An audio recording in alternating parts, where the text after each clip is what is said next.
Hey there, so today we have another review. This is a beer courtesy of Pariah, thank you so much. This is Juicin Voorhees. So they canned this, double sample. Oh wow, almost like 5 weeks ago, but then again, I've like taken a week or two to get into this guy. Yeah, probably a week or two, probably 2 weeks actually. So this sent me super fresh. It's a Pariah double IPA, hazy, 8.1.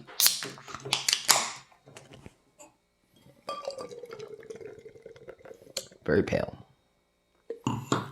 Hazy guy. Yeah, it's a really nice kind of like gold straw color, fluffy white head, full on opaque opacity, nice hazy beer. Yeah. Smells familiar with their beers.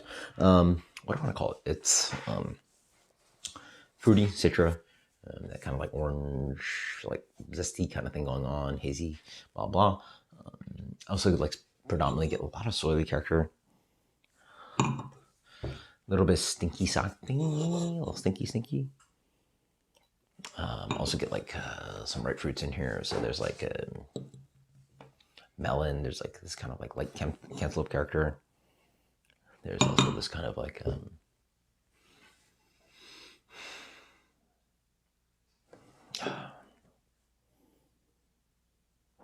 it's fruity and dank too. It's got a lot of this kind of like soily dank character. To me, that predominates. Like that's the light fruitiness, and then there's definitely that kind of like melony, but also like a almost like palm fruit thing. There's like this somewhere around pears and apples, or like definitely that kind of fruitiness driving in here, along with the citrus and the tropical fruit. Cheers. Okay, so how do you call this guy? So falls to the palate, there's definitely a fruitiness. So it's not only citra and that kind of like, or I don't know if there's citra in here. Is there citra in here? They say. Well, anyway, I'm not trying to read the label, and like they actually throw the hops in here sometimes, but I don't see it. But what do I get? I'm trying to like compare tasting notes. Definitely a sweet kind of like palm fruit thing. There's like a sweet pear and appley kind of character that rides quite nicely. Melon, yeah.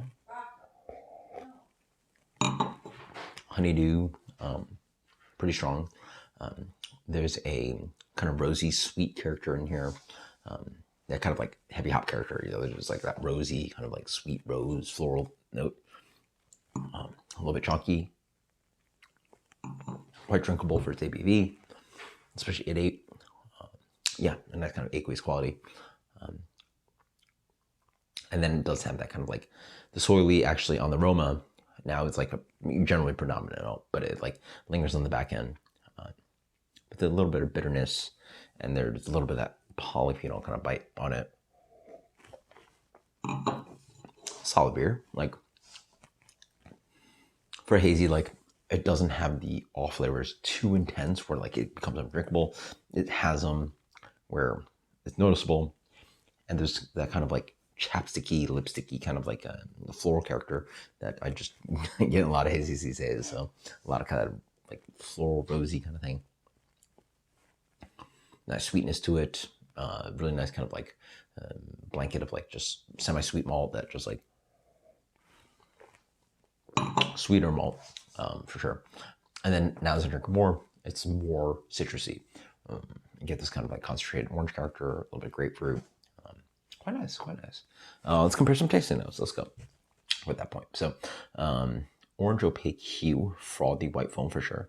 A pungent peach. Peach, yeah, I call that. The peach is maybe what I was thinking about. Thinking about that palm, like apple pear thing. Peach, yeah, that's a good. Grapefruit, yeah. Soft tropical fruits. Yeah, that kind of, I assume that, again, I assume there's citra in here, so it's like kind of like orangey character and citrus, but also that like light mango-y character that citra does. Pineapple for sure, yeah. Fall seasonal, yeah, words, whatever. Yeah, they recommend a 50 to 55. It's crazy. So they're really pushing on like, hey, we recommend like these hazy beers at a warmer temperature, really loud expression of the fruity characteristics and the hops to sort of express themselves. I probably have had this around that temperature, honestly. Is that? I thought I had the thermometer, but yeah, I actually had it in New York, but I don't think I have it with me anymore. But is this beer that warm? I would argue this beer should not be that warm, because if once you warm it up that much, I think you're finding a lot more of those kind of like soily, bittery kind of the vegetal characteristics, right? The polyphenols are coming through.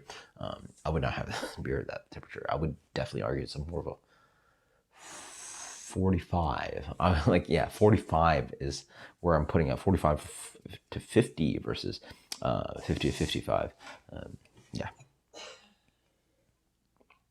Because I probably have this ABV. I would start lower, right? And push it further.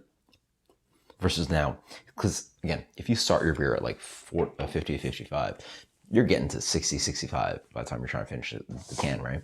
And that's going to be like a little bit more messy. And I'm sort of slowly getting there, right? So, yeah. And as you drink more, it's more that kind of like, kind of like artificially floral, chapsticky kind of like flavor that you get from like hops. Like it has that like, yes, best descriptor I have. It's almost like this kind of like chewing on. I mean, if you ever like get chapstick in your mouth, it's like on top of the kind of like chalky character combined with the floral character. It sort of has that kind of like note. So quite good though. I like this beer. Not a lot, but solid beer. The fun thing about it is that it's not too chunky. I think with these flavors, the chunkiness, like the really sweet cloying characteristics, don't work with something that has that kind of like flavors I'm talking about, the chapstick kind of thing. Quite good.